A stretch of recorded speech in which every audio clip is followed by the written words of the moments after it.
the Mr. Rogers film, we were the U.S. premiere of that with Tom Hanks. And so we were literally the second crowd in the world, second city, to have that film. We would set everything up and we'd film until 5, 6 in the morning.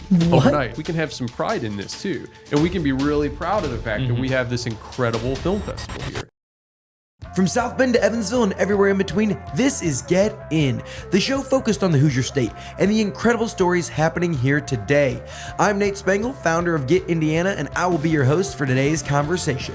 Who says movies only belong in Hollywood? Our guests today are rewriting that narrative by filming and amplifying motion pictures in Indiana. On the show today, I'm joined by Greg Sorvig. You got it. Yes, who leads the artistic vision and film programming departments for Heartland Film Festival, which is an 11-day film festival in October, as well as just Heartland Film and their year-long programming and campaigns.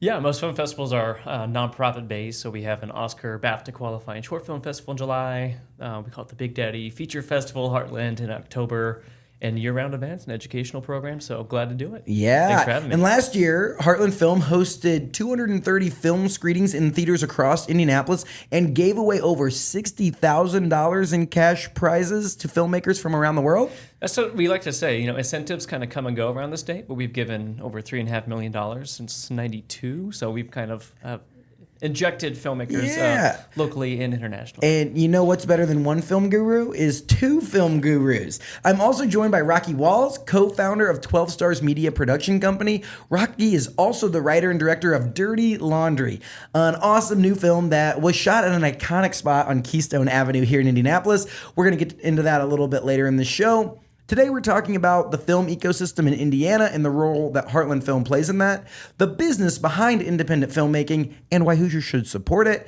And then we're going to close out by diving into Rocky's latest film, Dirty Laundry, and the journey to the world premiere coming up at Heartland Film Festival in October. Gentlemen, welcome to the show. Hey, thank you. Guys, Thanks for having us. I am pumped about this. Long-time watcher, first-time listener, or talker, subscriber. Like I have watched, I mean, obviously a ton of movies, and I'm just now getting into a little bit, like maybe with some research into this, of what independent filmmaking and indie films, and like with the rise of streaming and all this stuff, where it's never been easier to support indie filmmakers. And I didn't even realize that this was happening in our backyard here in Indiana. So I am super pumped to talk about this today and just learn about the movers and shakers and what's going on in the film ecosystem in Indiana. I think what's going to be helpful is just a brief dive into to Heartland and the work that you all are doing and how you've been involved in that over the years as more of the as the filmmaker, Rocky. Yeah, I will say I think Rocky's going to be the expert here in actually filmmaking. You've had an amazing documentary background. You're transitioning to a dramatic feature, which we're going to be talking about more too. But that's the neat thing that I think. I love the term demystifying. So that's what we're going to be doing a lot today. But so at Heartland Film, we're a nonprofit. We essentially help showcase and exhibit films after they're completed. So you might have people who call the office, hey, I have the script, or so-and-so's on your board. Can you get them a script? Like, we don't necessarily deal with in production or in development stuff, but we've had so many amazing alumni like Rocky and people.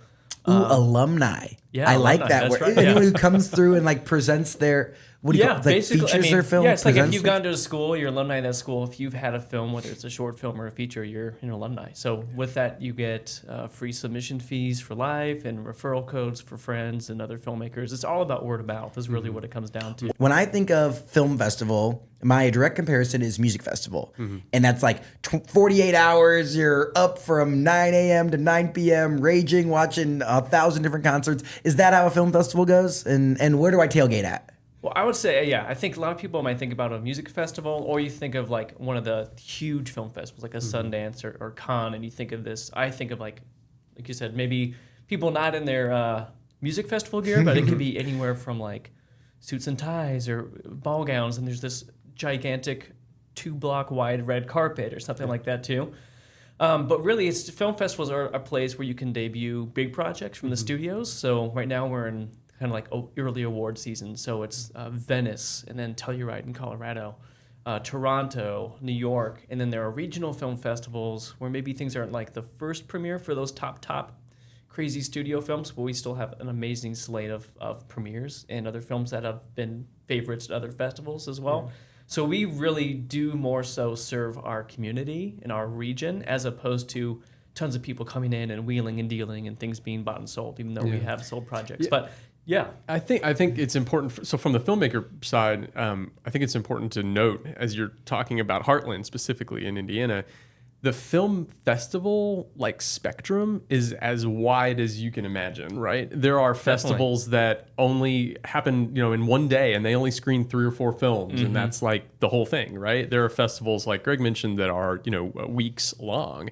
Heartland is an exceptional festival that we're really fortunate to have here in Indiana, in Indianapolis specifically, because it's a global sensation in a lot of ways. I mean, people come from around the world to Heartland. Yeah, it's an international film festival. And so I think one of the things to demystify, like right out of the gate, because I've been to a lot of festivals. We had a doc. Our very first feature doc was an international doc, and we did a lot of festivals.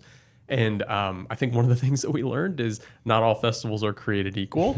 And some of them are great because they're small. Some of them are just different, And What makes a film festival great? Like, how are you ranking that? And it's like... Well, I want Greg to talk about the accolades that Heartland Film Festival has gotten. And really Heartland International Film Festival and Indie Shorts both have really won a lot of awards and really been recognized internationally as exceptional film festivals. And so I'm curious how you describe, and because Greg also goes to a ton of film festivals. How many people, just put it in perspective, how many people come to Heartland?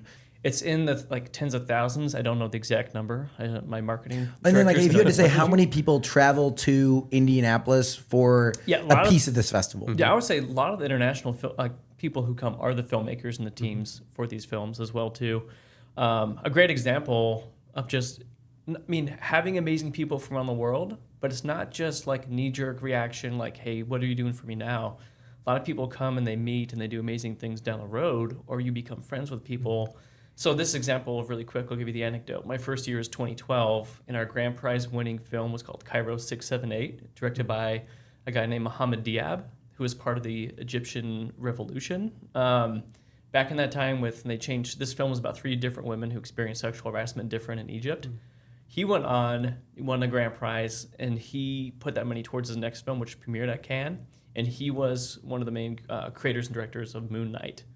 On Disney Plus, which was pretty crazy too. And then that same year, I know Disney Plus. Yeah. Okay, I know that. And then the same year, the director, the film that won our Doc Grand Prize was Rising from Ashes, and that producer was Greg Cuidar, who just directed Sing Sing, which got picked up by A24, who we're going to have back and actually honor at Heartland this year. So it'll be neat other years later too. But in terms of having just a rager and meeting up all the time, you can find your tribe. You will find people. There will be filmmakers who literally have this caravan and they're out until 5 a.m. I don't even know. My earlier years, I used to stay out a little bit more, but with kids and other stuff too. But really, it just depends on your expectations. And I think that's what we try to do for filmmakers, especially. We have a lot of first-time filmmakers. This is my first screening.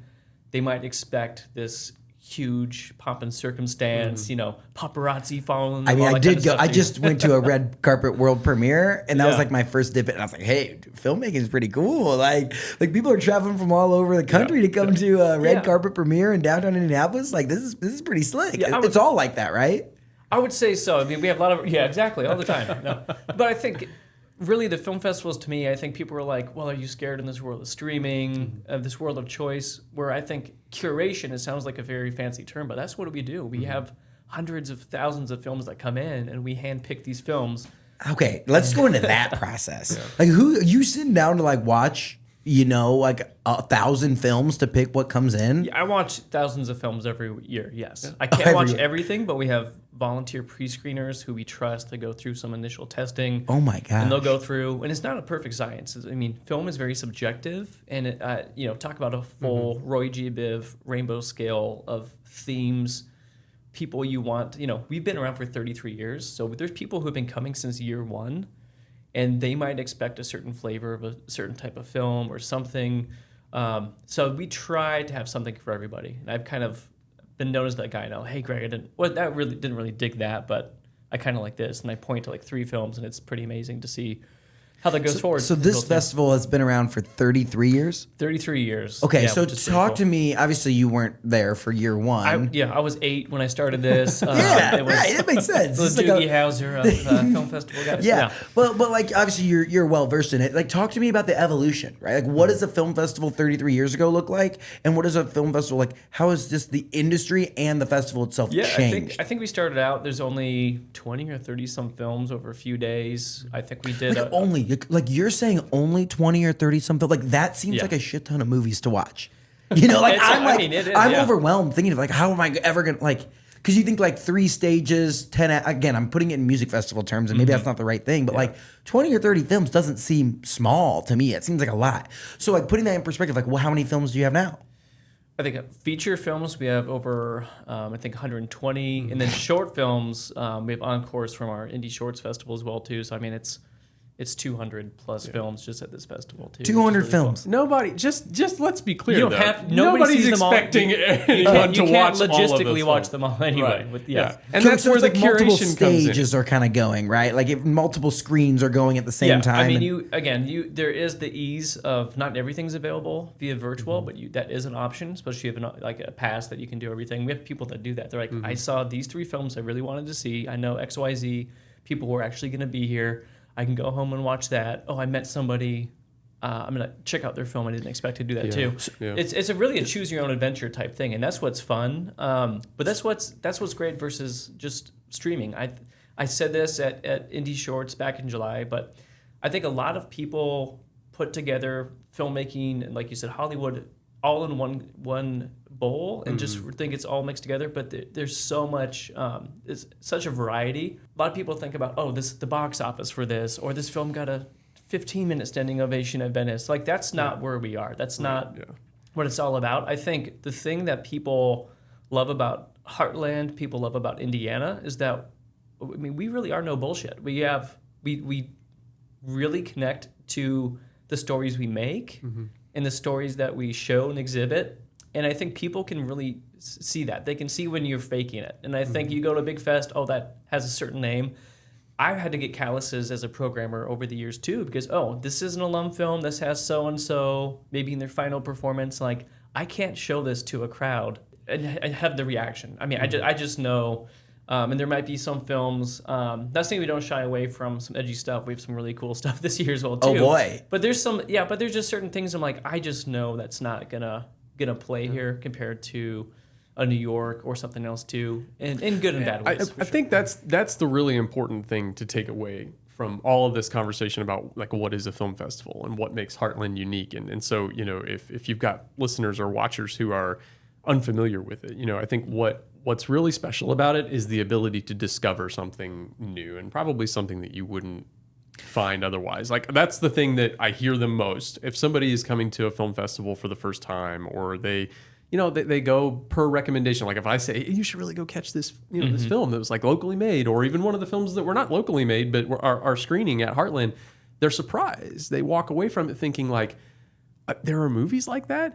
And I think what's happened is, not to like, I don't want to get on a soapbox or anything, but I think we're so used to nowadays just expecting our streaming service or expecting whatever screen we're turning on to tell us what we probably want to watch. And the fact is, you're not going to get these films. Most of these films you're not going to catch if all you're doing is, watching Netflix recommended this. And maybe we do need a nutshell expositional description. So a film festival, yes, there are hundreds of film screenings, but there's also there are also parties, places you can actually engage with the filmmakers. Some festivals you might catch a glimpse of somebody. Here you can actually duck pin bowl and eat pizza and hang out and buy a beer, have a conversation with people as well too, which is really, really phenomenal. So I mean, that's what it is. You can buy a pass to see a lot of films. You can buy a 10-pack, or you can just come to a film. You can go ahead and do that. I mean, that's what we invite you to do. Like, okay, so it's like it's a I'm low busy. barrier to entry, right? It's like Exactly. It's not like if you think of going to,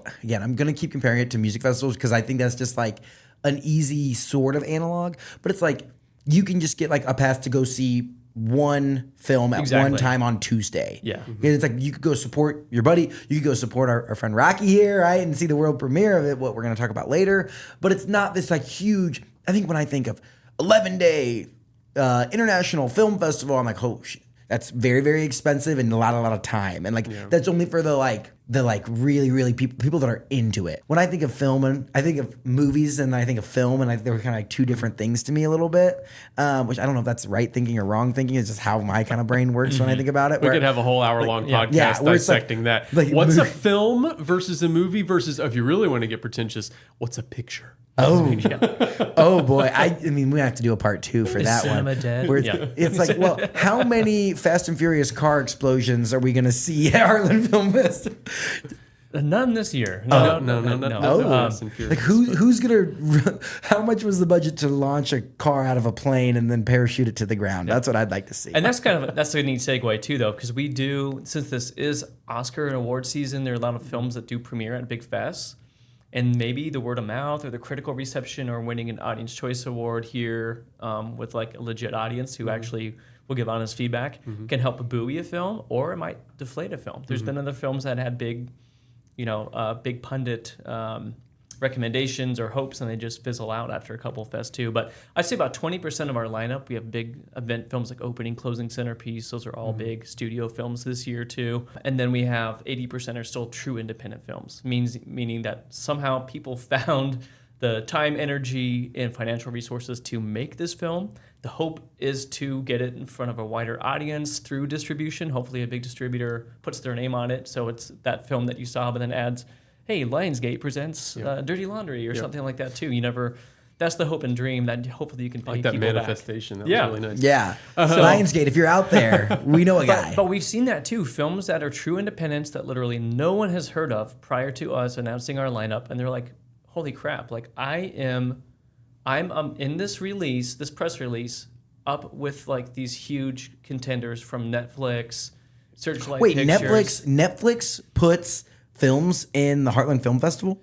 Our closing night film this year is Emilia Perez, a huge Oscar contender. It was one of some big accolades at Cannes, but it has huge legs, huge awards potential behind it, and it's just a really daring, audacious film.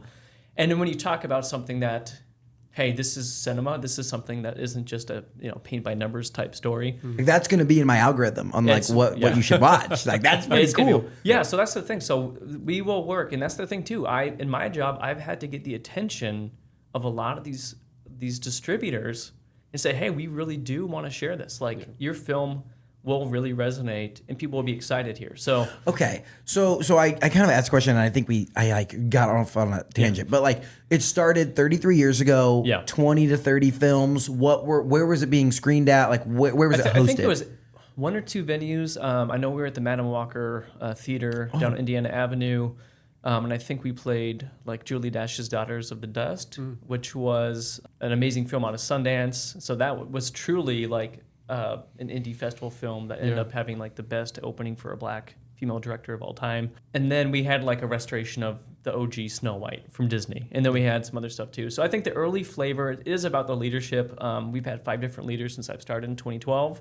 We've really found our groove again. I think you have to, even as a filmmaker too, and as a creative, you have to redefine yourself and pay attention to what's the story that people are telling about you that's either true or that you can fix. And I think that's been my mission in 12 years, and we've done a great job to get Heartland up to new things. So I think the early days would be more like kind of safer, feel-good type movies. And we still have films like that for people, but we still have some pretty wide-ranging, I can't wait to. I have a few fun questions at the end. We're gonna get into that. Yeah, definitely. So now we're 200 plus films. Right. How many different locations? Give me the whole like scope of where we are with Heartland today. Oh yeah, so I think it's 5 or 6 different locations. So we will be at the landmark Glendale 12. We will be at Newfields, the Tobias Theater, which is, a lot of theaters that you go to now have the luxury seating. So we saw a lot of our capacities cut a lot. Yeah. So the Tobias at Newfield still has 530 seats. That's where we've had big Oscar contenders in recent years, like The Holdovers. Like that's crazy to me that Oscar contenders are being shown in Indianapolis. Like that's so cool. Yeah. So I mean, we are often for some of these big films. We could be, the Mr. Rogers film that came out years ago. We were the U.S. premiere of that with Tom Hanks, and so we were literally the second crowd in the world, second city to have that film. So I think What? with like a Where was this at? Like I didn't see this. Like what? No, that's awesome. that's the thing too. I think everyone's like, oh well, we haven't heard of it. But here's the thing that I tell if people say that, whether it's board members, supporters, that's great. We still have that room for growth.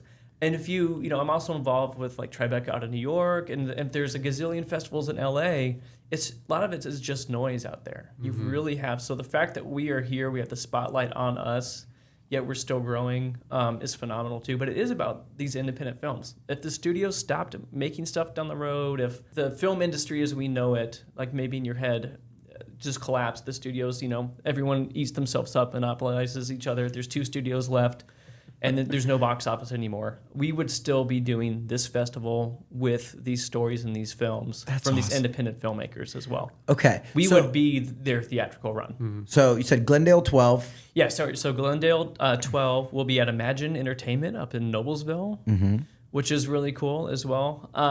Can Living Room? Can Cinema. Living Room Theaters, thank you very much. This is really a test back to you, Ron. Yeah. Well, and then obviously Newfields, and then there might be one more. I don't know what the one more would be. I think that's all of them. I think that's it. I think I got so it. 5. Yep.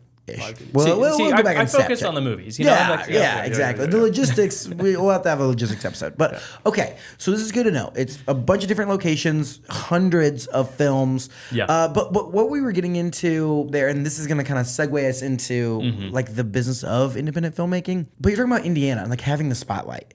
Like that is super important. Like I feel like being a big fish in a relatively like small pond versus being a small fish in the big pond of LA film. Like what are those key differences between like and let's just use LA. We'll just pick on Los Angeles, right? Like a Hollywood film ecosystem and an Indiana film ecosystem. What makes us, better? What are some of like the keys of why you'd want to be in a film festival like this versus going out to one of those out there where it is like a little noisier?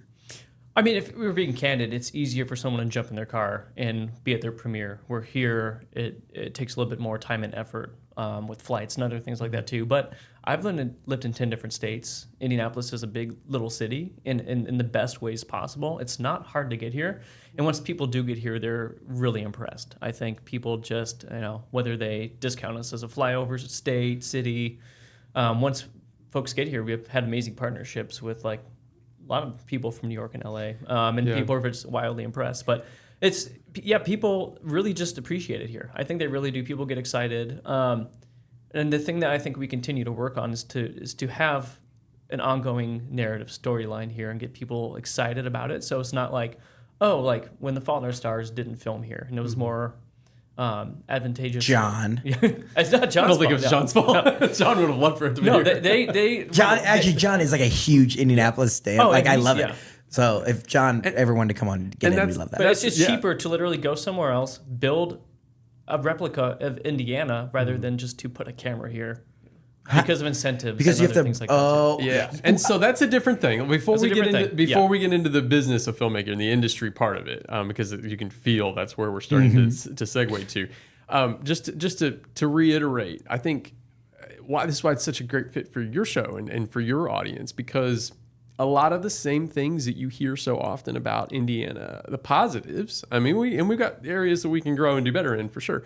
But like the positives that you hear about Indiana, whether it's people coming here for conventions or people coming here for sporting events or concerts or whatever it is, you see those things all the time when people talk about like, well, when the people were so nice or it was so hospitable or it's so easy to get around or whatever, all those different positive things, all of that same stuff applies with Heartland Film too. And like it's an opportunity for both people to come from maybe outside of Indiana or outside of central Indiana to come and check it out and experience that. But it's also an opportunity for Hoosiers have a little bit more of that, we have Hoosier humility, Hoosier niceness and all of that. But sometimes we need to give ourselves a little bit of a boost and say like, we can have some pride in this too. And we can be really proud of the fact that we have this incredible film festival here who people come from around the world and talk about how exceptional it is. And like you said, and you're surprised, there's Oscar qualifying films, there's Oscar award winning films screening at Heartland every year. And so I think oftentimes the reason that a Hoosier might not know that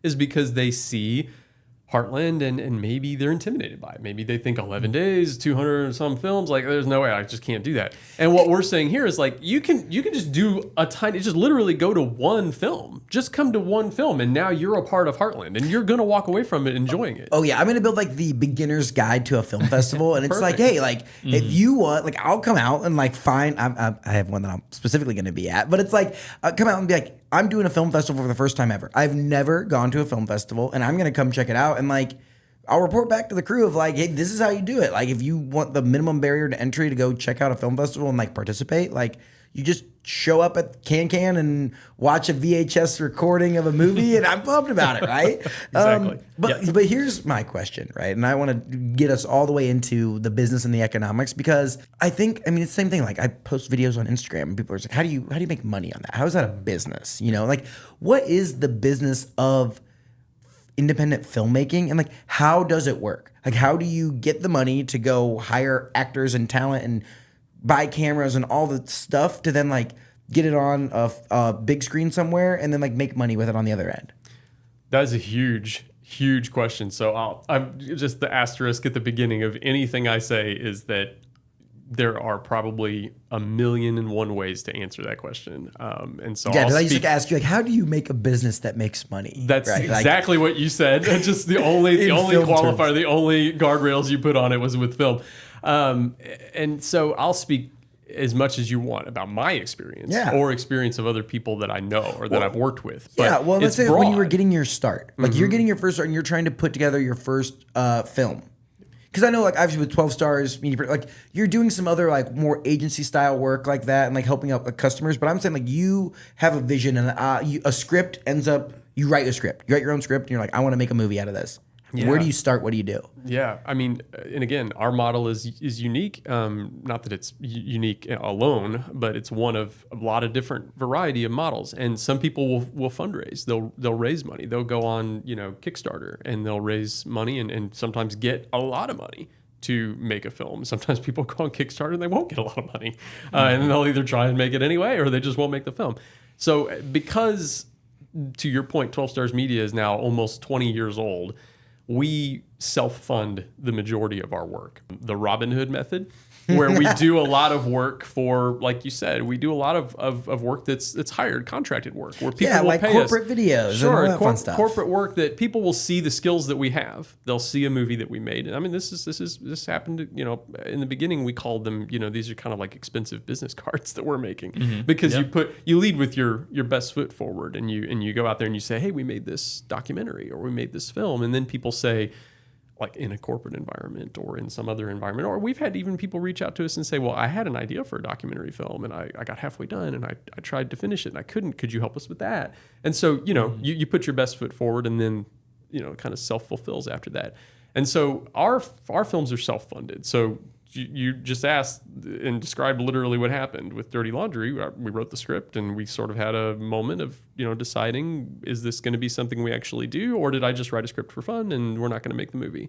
And ultimately to fund it, we had to figure out how to pay for it out of 12 Stars Media's, kind of professional Okay. coffers. And So- do you do that because you like film and you're like, you know what, this is a good place to park a large lump sum of our profits for the year? Or do you do it with the sense of like, hey, and if you think of like business and entrepreneurship, right? It's like we're investing, even numbers, we're investing $100,000 with the hope that we're going to make $1 million, or we're investing $100,000 because this was really fun and it's like a good body of work. Yeah. So thank you for asking that, because I can parlay it out of our little sphere of influence and decision making into the bigger film industry or bigger picture world. And even for listeners out there who are like, I'm not in the film industry, I'm never going to be in the film industry, but you're a part of it, believe it or not. And I'll be able to explain that.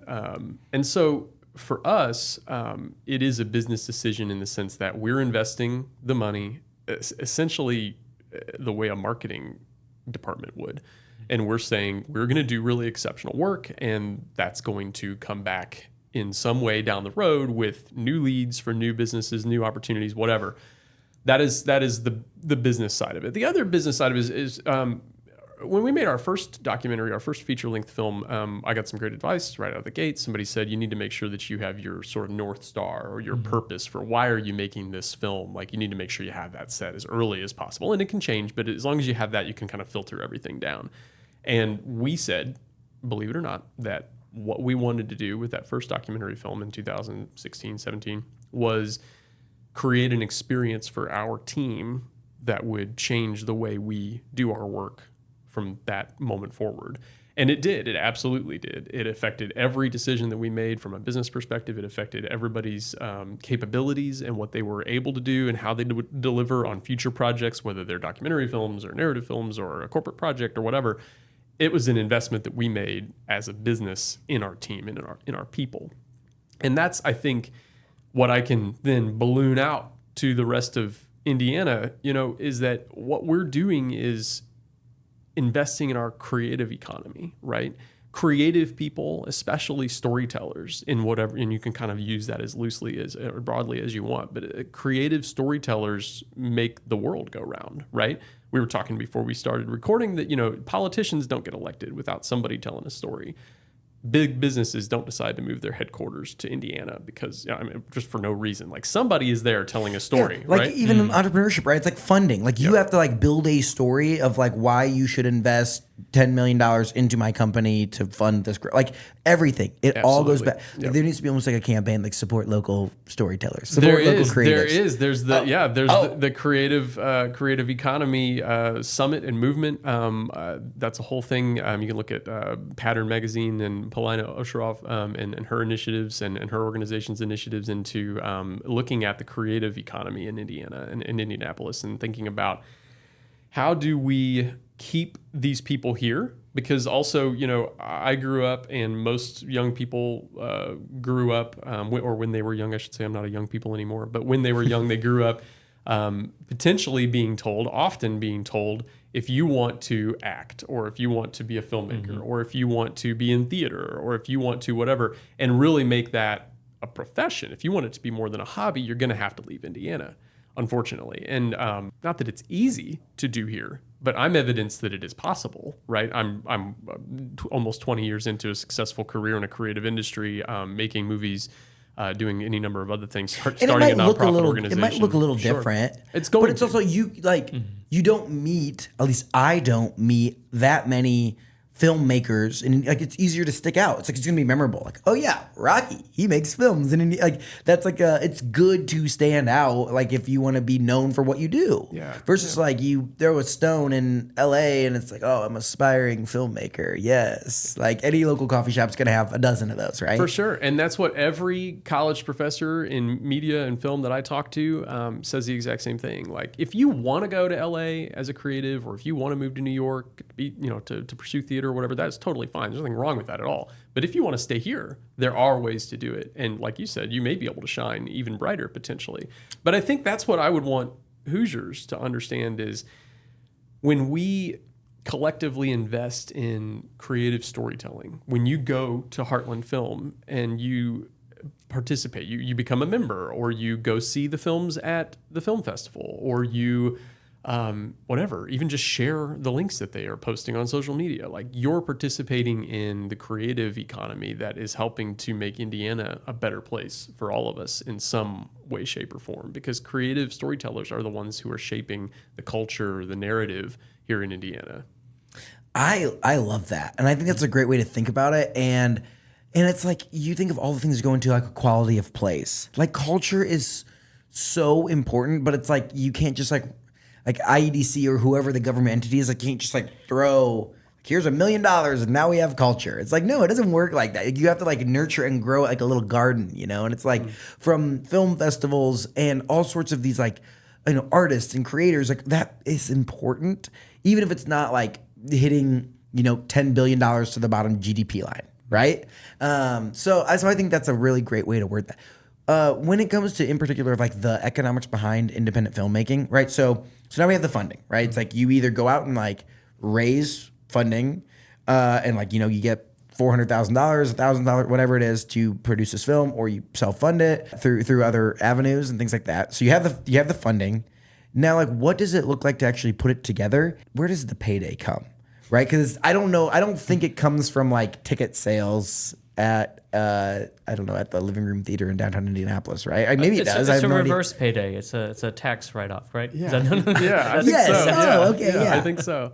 So I'll answer briefly, and then I want to see what Greg thinks about maybe the part of this that is that I'm less familiar with, because for me, as I mentioned, if you kind of play back why I said we make the films, my payday is the recognition that we get for the quality of the film, which is a credibility enhancement for our business, which just then the flywheel just spins and we get to keep doing it, right? Whether it's because Do you get somebody to hires film us. more corporate kind of work, things like documentary series, stuff like that, from the films that you guys make for yourselves? Yeah, for sure. So that's the payoff for me. Like, you're right. We're not going to make the money back that we invested in the film through ticket sales. We're not necessarily aiming for, although it's not like we would turn down the conversation, but we're not aiming for a distributor to come to us and say, we want to sign a deal with you and we want to distribute your film.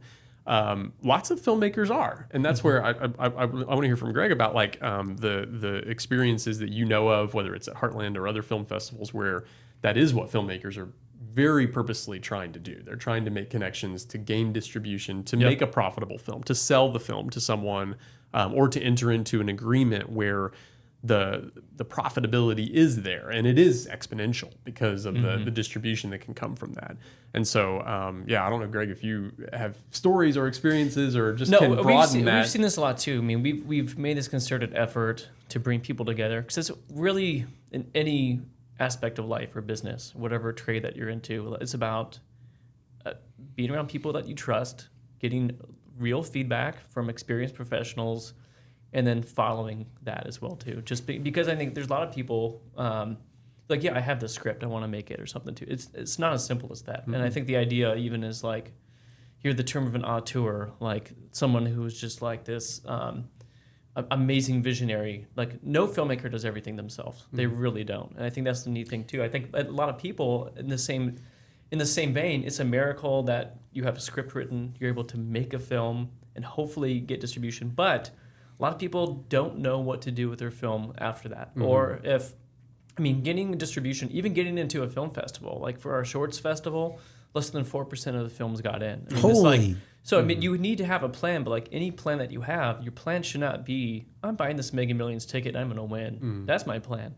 That's not legitimate. So you should have plan B, plan C, that kind of stuff, and temper your expectations, not to step on anyone's dreams, but at the same point, people do need to think about that. Because if you make a film, you do want to usually have a good festival premiere. You want honest feedback at different festivals. People might change their film based on feedback they get. They might meet somebody, I got an offer from this distributor, but there are people who will jump for joy and click their heels because they got a distribution offer, but it's not good. It might be through a streamer who's buying hundreds of films. You might get a check literally for 73 cents every few months, and you hope that maybe with attrition down the road. Yeah, it goes back to what you want. What's the purpose of the film? And I do think that's really important for filmmakers to understand, because you should have that purpose. You should have multiple purposes, financial, storyline, that kind of stuff too. But I think people really need to have that plan, and it's surprising how many people don't have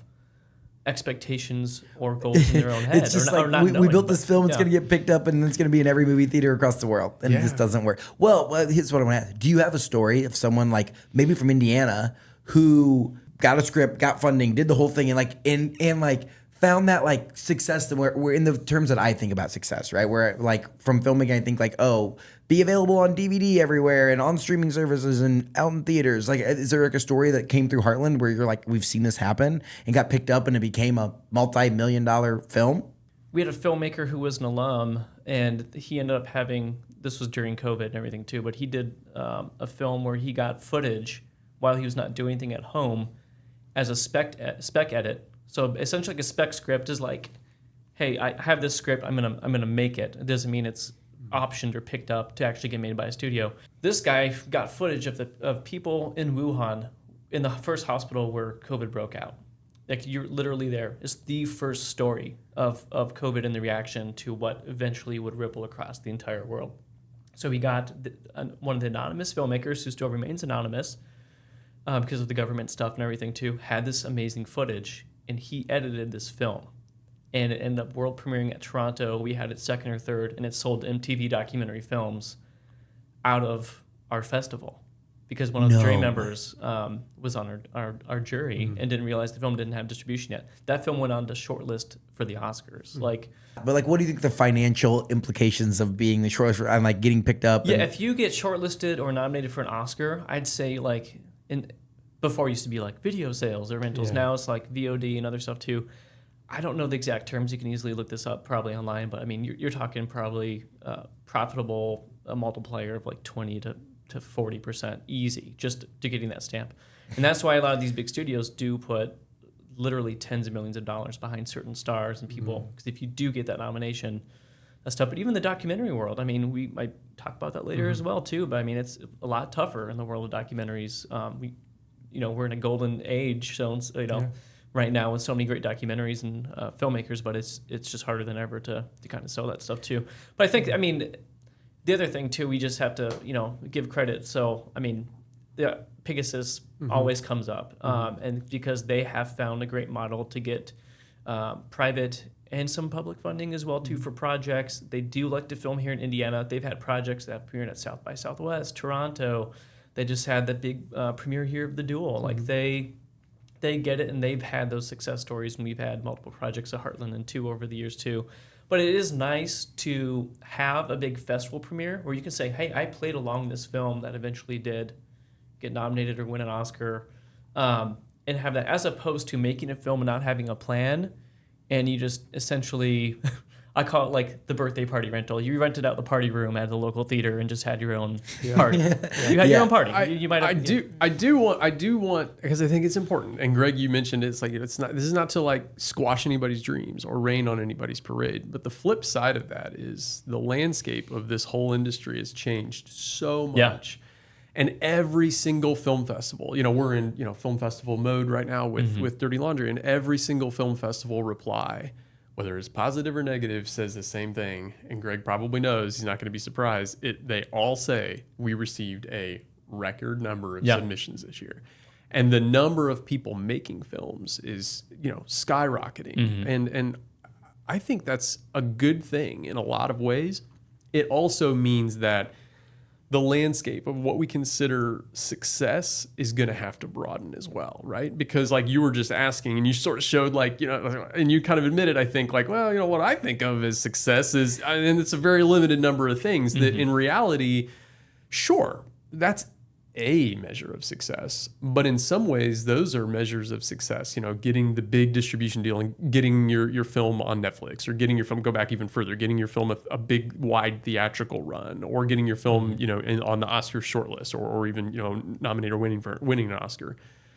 Those are fantastic measures of success. But the reality is that as the industry continues to get bigger and more people continue making films, the spectrum of what success looks like is also going to broaden. And I think that that's what's so special about the opportunities that a film festival like Heartland present, or the opportunities that filmmakers have with just self-distribution and being able to look at it and go, like us, like a lot of our films, being able to look at it and say, well, can you find any of our documentaries on Netflix? No. But can you find almost all of our documentaries on HooDocs, where, Indiana filmmakers or Hoosiers in general can go and watch films that are relevant to them, stories that are just in their own backyard, and, they probably are going to impact them even more than watching a documentary on HooDocs or on Netflix, excuse me.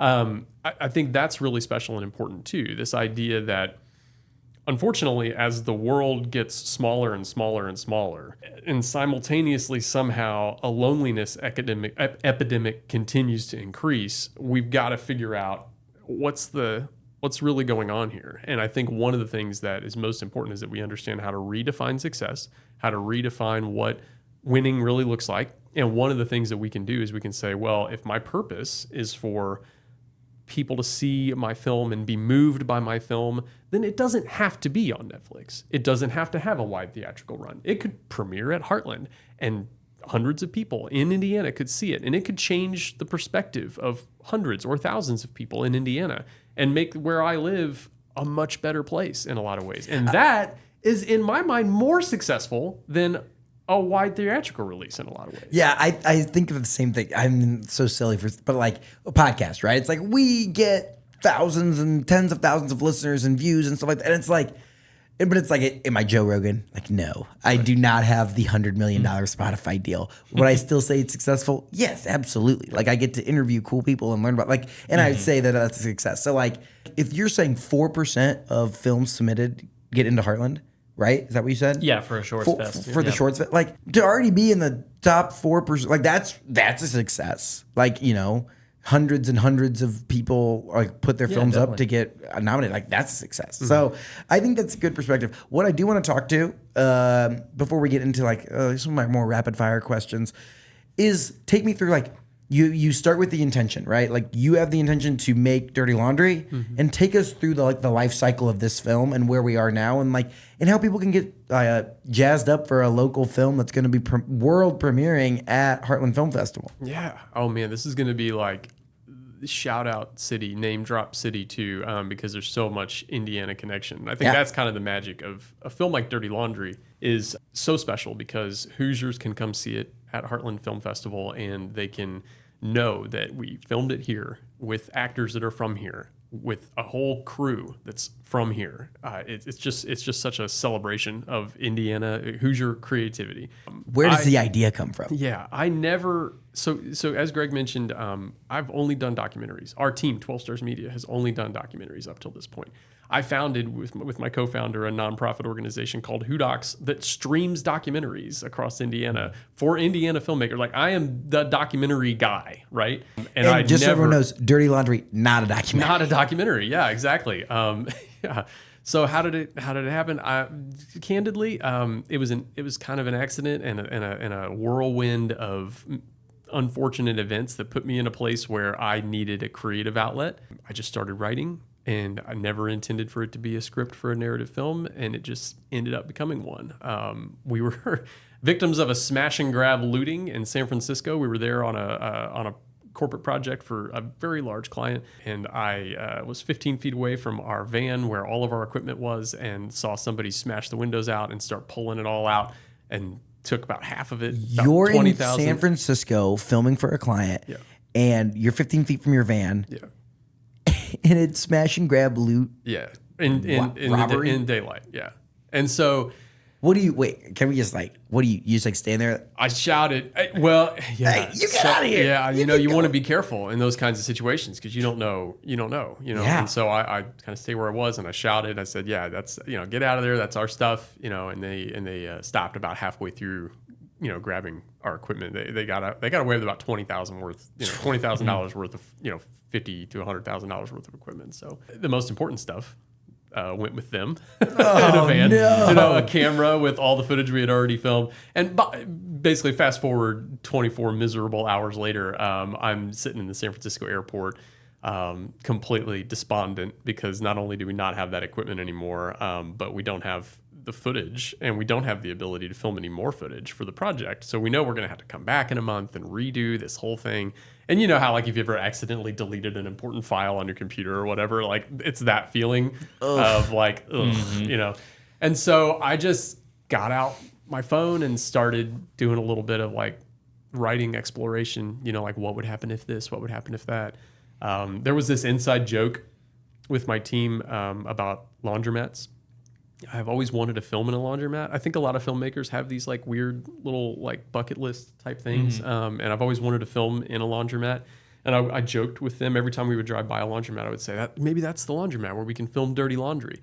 And this concept of dirty laundry wasn't the film that it is today. It was this idea that we would do this raunchy reality web series where we would invite people in and they would sit behind a curtain backlit, and they would tell their secrets. They would spill the beans on like all their like dirtiest Wait, I kind of like that too. Well, right. And that's like, maybe that has some merit to it. That's not the kind of thing that I would ever make. So it was a joke because like 12 Stars Media is not going to make anything like that. Not that there's anything inherently wrong with that, but that's just not the kind of thing we do. I mean, it's just different. It's different. The documentary guy is not going into reality. Like that, I feel like that would actually, you could sell that to like Love Island, whoever creates that. Like probably. that's like a modern thing that like my generation of like, 25-year-old, 27-year-olds like love to watch. Probably, yeah, and that's a business model, and a proposition that I'm gladly give to somebody else. You could do your anonymous movie reviews this way. After people see Dirty Laundry, you can. It's like, Dirty Laundry. Step behind the screen and tell us what you really thought. Tell us what you really think. What happened is those ideas kind of swirled together somehow in my like very post-traumatic stress dealing brain, you know what I mean? Like what just happened, but also I need a distraction. And so I wrote the script in about a week, which is really probably unusual and probably not recommended. But then I revised it over the course of about 2 months with feedback from various people and sources. And then once the script was pretty much done, I'm trying to get into like your actual question was like, how do you make this thing? Once the script was done, it was sort of the decision time for, okay, well, now is that something that was a very welcoming distraction from some of the stress of like... Is it more like artist therapy or is this like a real thing we want to do? Yeah, or both, right? Because it can be both. And so I had 2 like deal breakers for progressing the film past the script stage. And that was one, that we find a laundromat that would be perfect for filming in, right? Because the setting is so incredibly important, especially since we decided that it would be in the 90s. And then 2 is that we would have to find 2 leads for this film that were really incredible. The leads for the film are 90% of the film. If there's any criticism of the film, it's that really you're just watching these 2 kids hash out some crap for like 70 minutes. And so, set runtime 70 minutes. It's really important for people to ultimately fall in love with and root for these 2 characters as they're pushing through all these struggles. I wanted people to like them and want them to win, whatever that is, from the beginning. And so really important that we find good, talented actors. Fortunately, through just Googling and then wandering into Tony Ray Laundry one day and talking to the owner there and pitching the idea and him being amenable to it. This is the kind of thing you talk about Indiana and talk about like Hoosier hospitality and filmmaking in Indiana, going back to that earlier conversation. Like I walked into the laundromat. I asked, can we make a film here? This is a laundromat. I don't even know if the name, like it just says laundromat, I think. It just says laundry on the outside. It's like, it just says laundry. It's right on Keystone across from the old KSR. I now look at it every time I go by. I'm like, there it is. That's Dirty Laundry. Yep, absolutely. And so he was like, yeah, sure. I think we can arrange that. And then did the same thing at Calvin Fletcher Coffee because we needed a short scene to be filmed in a coffee shop. And same thing, Jeff there, the owner was like, oh yeah, sure, I think we can. I mean, that's, you guys mind if we film a movie here today? Yeah.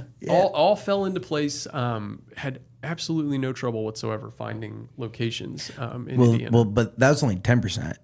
Tell me about the 90% of finding 2 leads. Yeah. And how that, and obviously with your massive budget to go out and get Tom Cruise. Yeah. So I just started with Facebook friends that I had, right? And Sunday at Talent Fusion is a Facebook friend of mine. Scott, I hadn't met yet. Scott at Talent Fusion. We have talent agencies. So I should probably. What's Talent Fusion? Yeah, so talent agencies are middlemen, right, or middle people, right, for like somebody like me who's going to say, okay, I want to make a film. I need, I can either hire a casting director who's still probably going to work with an agency, or I can act as the casting director for a small film like ours.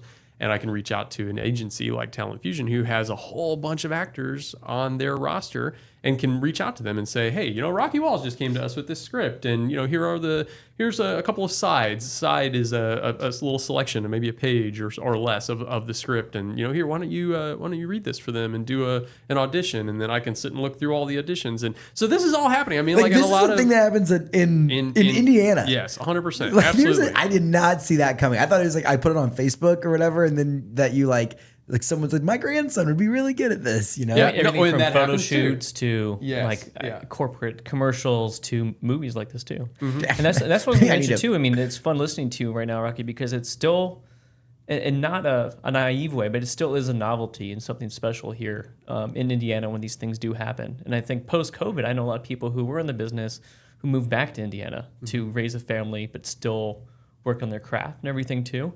So I think before, I mean, where everything was so funneled, like, oh, people were shooting in these like 5 stereotypical locations. I mean, even the big studios, like the Marvel movies, hey, we have to shoot in China. We got to shoot here because we want to try to get those audiences.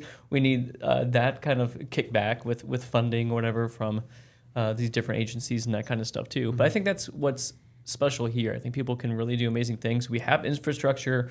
We have people that have lighting and grip. We have like these talent managers at Talent Fusion and a lot of amazing things. But I think it sounds weird to say, even in the time I've been at Heartland, that this feels normal now to an extent. And I think that's the storytelling. So I think there is this generic label of like liberal Hollywood or something too coming here. But if you see the films, come to the Heartland Film Festival, see the films that are being made here, even the films that aren't being made here, but people that come here and share their stories too. It's not a definitive, hey, this is the only kind of movies that you're going to see and do. And I think that's what people are very excited about. Because anytime you talk about funding and government funding, I think people like, well, who's this going to? And that kind of stuff too. But there's infrastructure here. I think it would only bring in, like we're doing a Heartland Film Festival. We bring in big names, but we also, 80% is still huge, super indie talent that we're really trying to highlight and put on the same level of the pedestal. And I think we're getting there. Yeah. And once incentives work themselves out a little bit here, and possibly get to a transferable stage, I think we will. It'll be truly a golden era to bring that back. I love it. For sure. Well, talk to me. Right, you end up on with two young. Talent Fusion represented Mitchell, one of the stars of the film, when he was younger. And I saw that on the website, and so I reached out to Scott and I said, "Hey, do you still have a relationship with Mitchell?" I also, at the same time, I'm waiting on his email back, and I go on my Facebook and I find out that I've got 2 or 3 Facebook friends in common with Mitchell's mom, and so I'm like, no, screw it, I'm just gonna reach out to Mitchell's mom. And so I had a phone call with Mitchell. I think that night I knew that he was Kyle. I just knew. He was a perfect fit. He's the age that Kyle is in the movie, which is one of my like beefs with a lot of movies like that. You have like a 35-year-old playing like an 18-year-old, and I'm not trying to knock any specific films or any specific actors, but like, I really wanted like people that were believable at the age that they were. And so Kyle or Mitchell was cast pretty much right away. He did do an audition. We went through the whole process, but I pretty much knew. And then we were trying to find his co-star, Eric Hernandez, who has a Latino background. His family, he's a mixed race kid who goes to school with Kyle. He's they're best friends, and they're going to start this business together. And we were having a little bit of trouble finding an Eric here in Indy. And Mitchell goes to college. SCAD. They're down at SCAD. They're down at the Savannah College of Art and Design in August of last year, I guess. August of 2023, 2020. Yeah, 2023. Yeah, what year is it now? Yeah, no kidding. And then he texts me not a week after being at school, and he says, "Rocky, I think I found somebody that could audition for Eric." He said, "There's this kid that I met, and we've hit it off really well. We've already become fast friends, and he's half or a quarter Mexican." And I was like, "Oh, that's cool." And then he said, "And you're never going to believe this, but he's been acting since he was a kid like me, and he's from Westfield, Indiana." Whoa! Yeah, what? He lives 10 minutes away from me when we both go home. And it was like, I could not believe it. He couldn't believe it either. But it was like the stars aligned, and these two, they're best friends now. Now they're roommates. The two of them are roommates in college. Where did Mitchell go to school? So he went. Mitchell went to University High School, and then Charlie went to Westfield High School. So okay. Charlie Schultz. I don't think I've said his real name yet. Charlie Schultz is our other co-star, and so that's both of them, best friends at SCAD. They're coming back for the world premiere. But that was huge. And then, the rest of our cast does an amazing job as well. Most of them were on set for a day, right? So it was, 10 days of production, most of the production at the laundromat overnight, because that's one thing that Rick, the owner, said, he was amazing to work with, just incredibly gracious, let us do pretty much whatever we wanted as long as the laundromat was closed. and there were no customers. And so He's a businessman. yes, Come on. absolutely, 100%. And so sometimes you can, pay somebody to like shut their business down for a week or whatever. And in this case, we just came in. We had, crew call was around 9:30. Cast call was around 9:30 p.m. p.m. And we would kind of just wait patiently for the last customers to pull their, freshly To pull their clean laundry out. their clean laundry, their freshly folded laundry out the door, and then we would set everything up and we'd film until 5, 6 in the morning. Oh, what? Overnight, yeah, overnight. 5, 6 in the morning. Oh my gosh. So 10, I think it was 10 days. Working the night total. shift. Yeah. Okay, well, give us like a 60-second like a teaser of like what we should expect when we come and check it out. Yeah, so it's a story about truth and friendship set in the 90s. I call it a coming of age story, but it's got a little bit of magical realism in it, if you're familiar with that term. Think magic, but completely set in the real world. And so that's not a huge focus. There's, this spell that the guys fall under. Kyle and Eric are best friends getting ready to start a business together. They've decided to skip college, much to Eric's parents' chagrin. They're going at it. They're going to figure out their business plan, and they're going to be successful in their own way. And they meet this stranger on one of their like routine laundry nights, and she gives them some advice and does this fancy coin trick. And then when she leaves, the boys suddenly discover that they are incapable of lying. They have to tell the truth. Think like Jim Carrey, Liar Liar, which came out in '97, the year that our film is set, except just not quite as slapsticky, right? Yeah. Well, it kind of gave me a Big vibe from the trailer. Time Machine. Yeah, it's like you're like all of a sudden like what you wished for, like crazy. And so they're for the rest of the night kind of dealing with how to get out of this spell. Eric doesn't really want to go to work with his dad the next morning, having to tell the truth. Nobody would want to do that.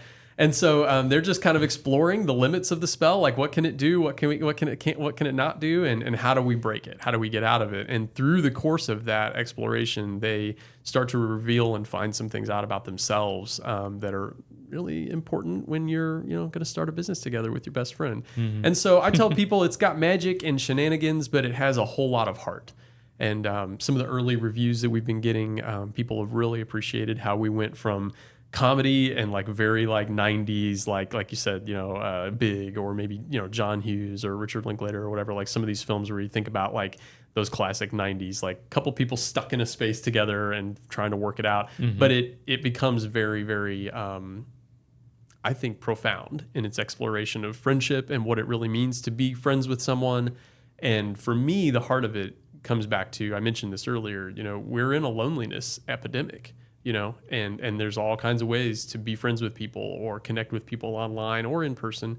And in a lot of ways, we're still struggling, a lot of us, to figure out, how do I really have good friends? How do I really have good, healthy relationships? And I think this film presents some of the ways that you can go about doing that. And it ends on a note that I think will leave people very, very satisfied. I love that. Well, tell us about how we can support and we can check it out, and when you're going to be or where you're going to be and all those fun things. Yeah, so the world premiere, we are super excited and very, very grateful to have our world premiere at Heartland Film Festival this year.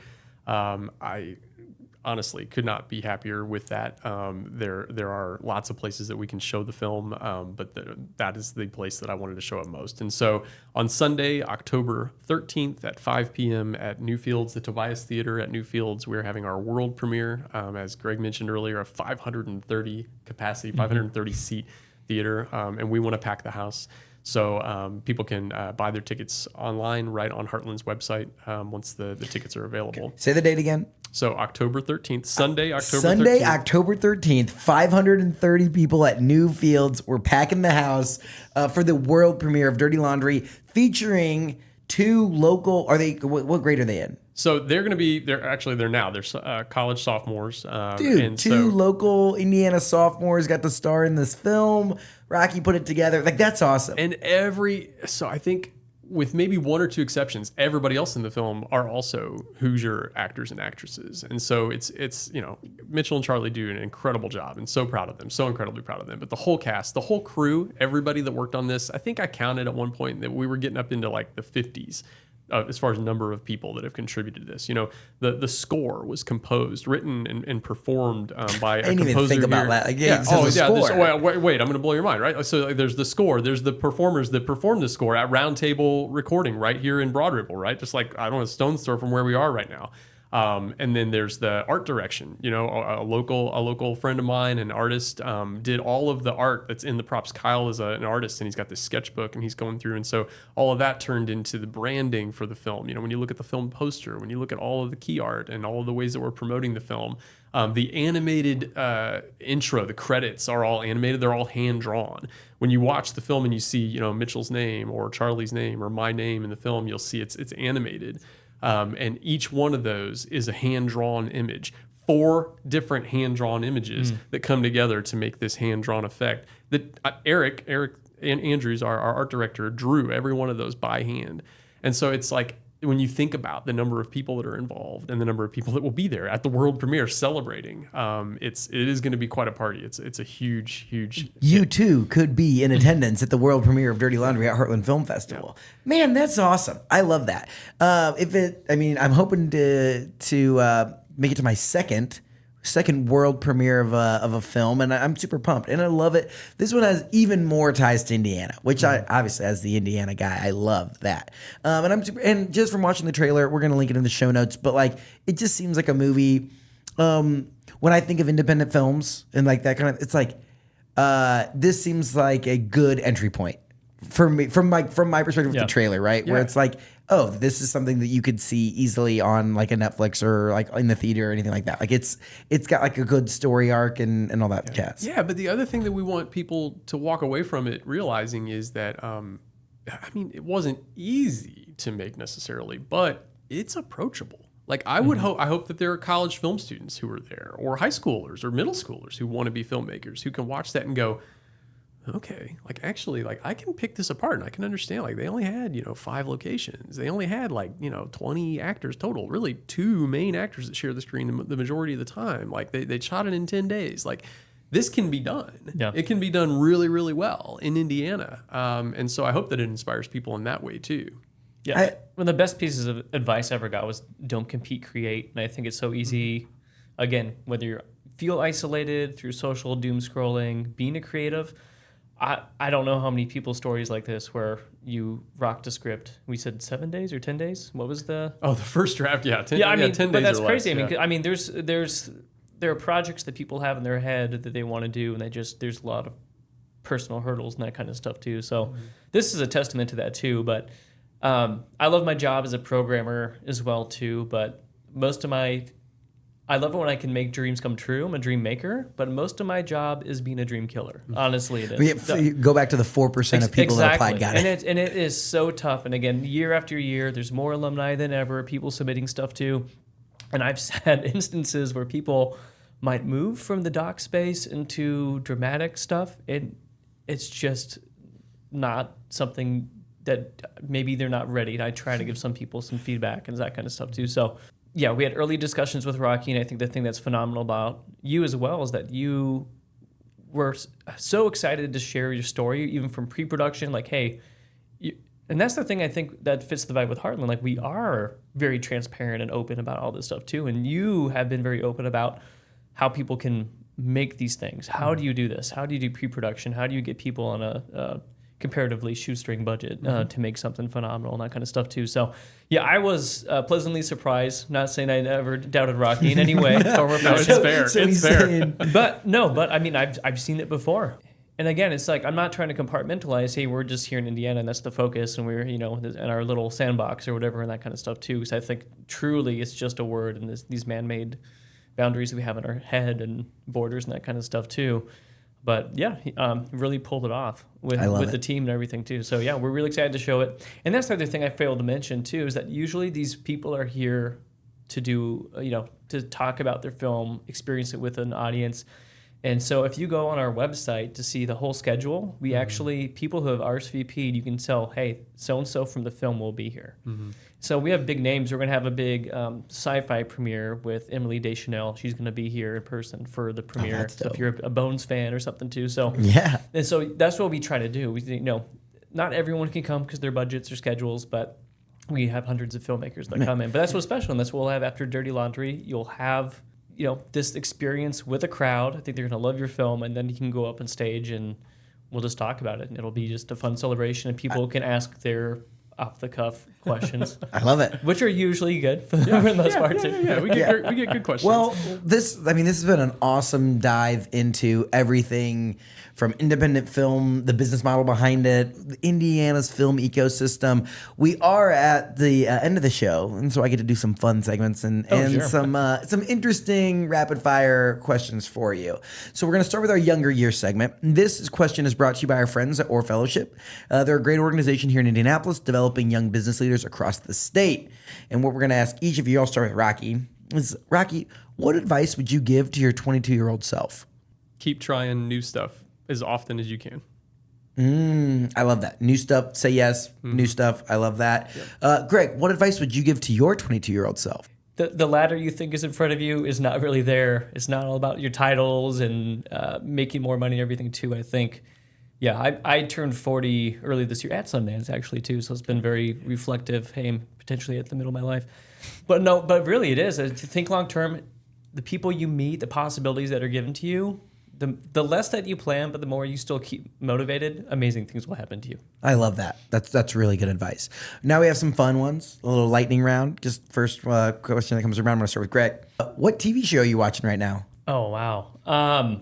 It's been a lot of movies. It just won a bunch of Emmys. I've not finished Shogun yet on Hulu, but I need to finish it. But the first part that I saw was just phenomenal. So, Rocky, what are you watching?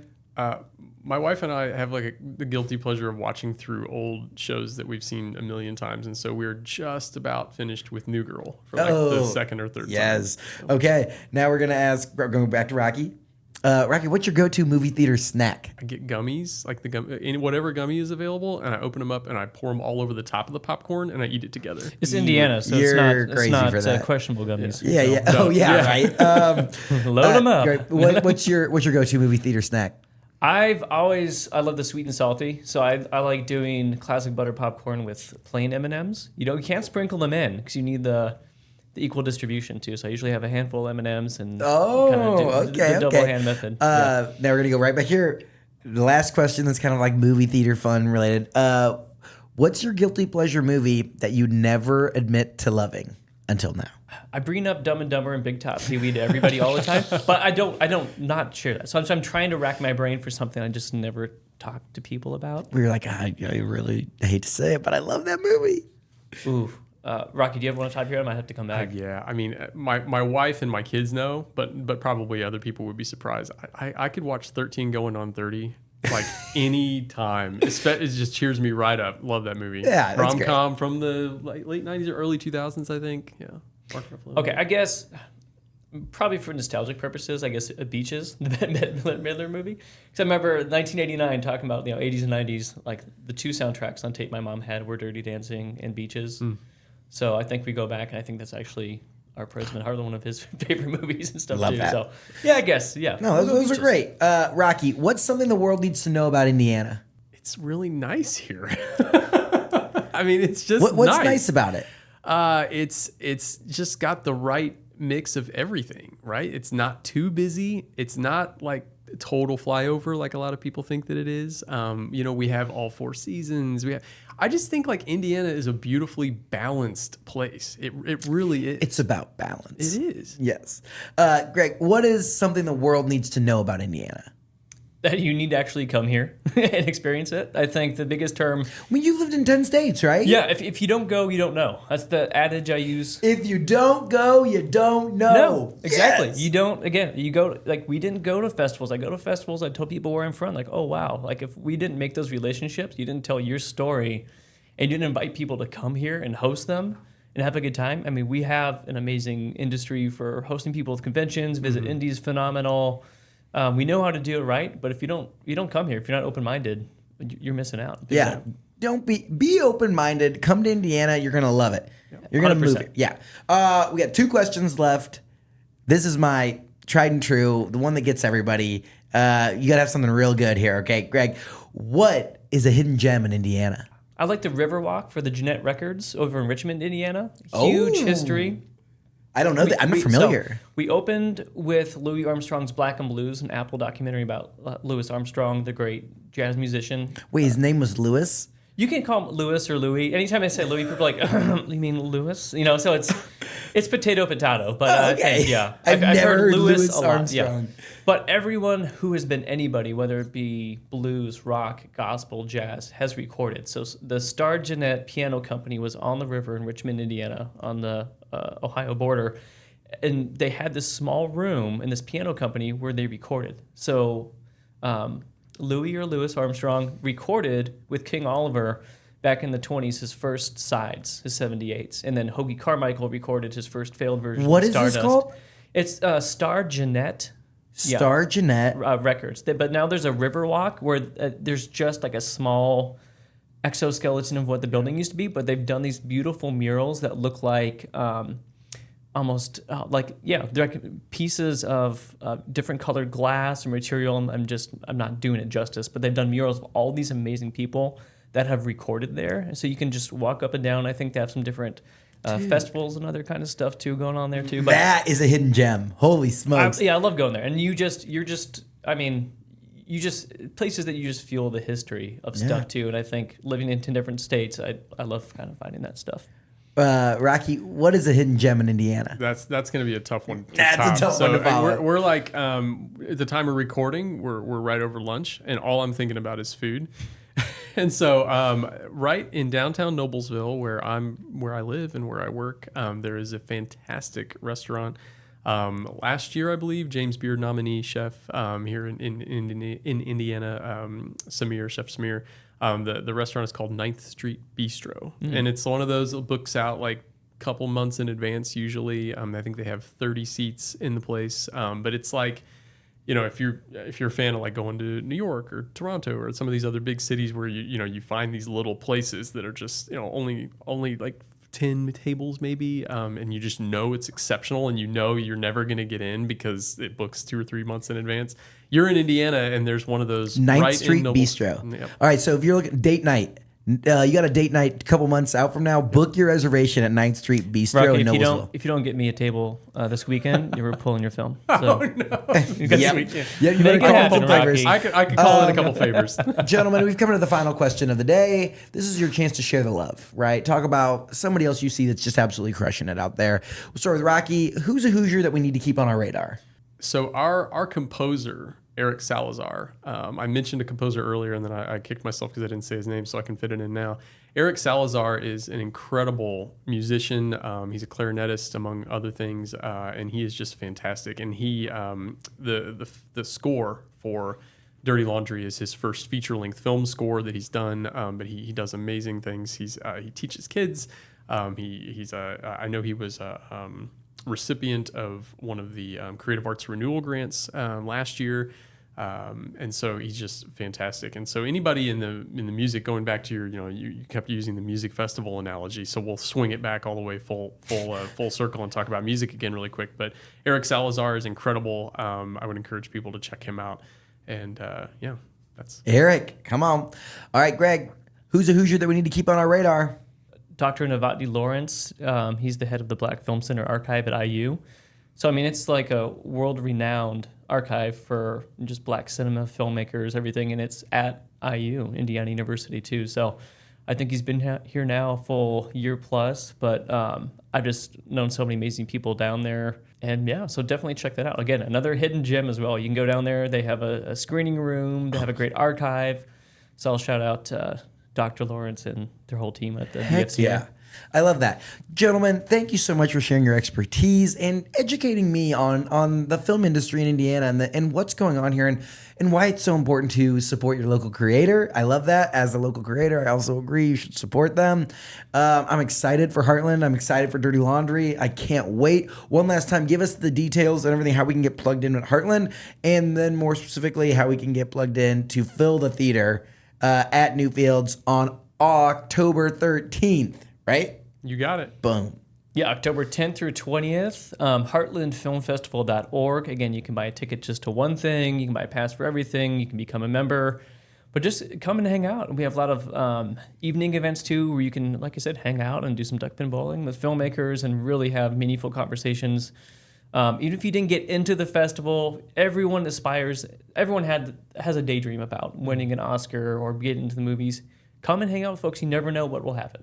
Honestly. Yep, absolutely. And yes, please come check out the world premiere of Dirty Laundry. Again, that's October 13th. Sunday, October 13th, 5 p.m. is the screening time. We'll have a Q&A afterwards. The stars will be there. Most of our cast and crew will be there. It'll be really fantastic. And after that's sold out, you might be able to see it a time or two after that too. But everyone needs to go to the premiere. Yeah. And sell it out. Sold out world premiere. I love it. No doubt. It's going to be so much fun. Y'all, thank you for the time today, and we'll talk soon. Thank you. Thank you. This episode was brought to you by our friends at Hard Truth. They are an amazing Indiana distillery that is absolutely crushing it. I just went down to Nashville to check out their operation and it did not disappoint. We went on an ATV tour followed by a tiki cruise and then rounded out the visit with a full tour of their distillery. I learned so much about whiskey, bourbon, and some history of Brown County. Then we ate dinner at their restaurant and it did not disappoint. Mark your calendar for Harvest Fest on September 28th. They're releasing their third collaboration with Mellencamp Whiskey Company and will have live music as well as a meet and greet and bottle signing. Festivities run from 12 to 9 p.m. with the Whiskey Tent opening at 2. Get your tickets at hardtruth.com. Thank you for listening to this episode of Get In. If you liked what you heard, make sure you leave us a review wherever you listen to podcasts. This show was made possible by our friends up at Sweetwater. Whether you're trying to start your own podcast or looking to take your show to the next level, make sure you check out sweetwater.com for all your creator needs. If you want exclusive behind-the-scenes content on all things Indiana, make sure you follow me on Instagram and TikTok at Nate Spangle. Thank you for being part of what makes the Hoosier State so amazing. We'll see you next week here on Get In.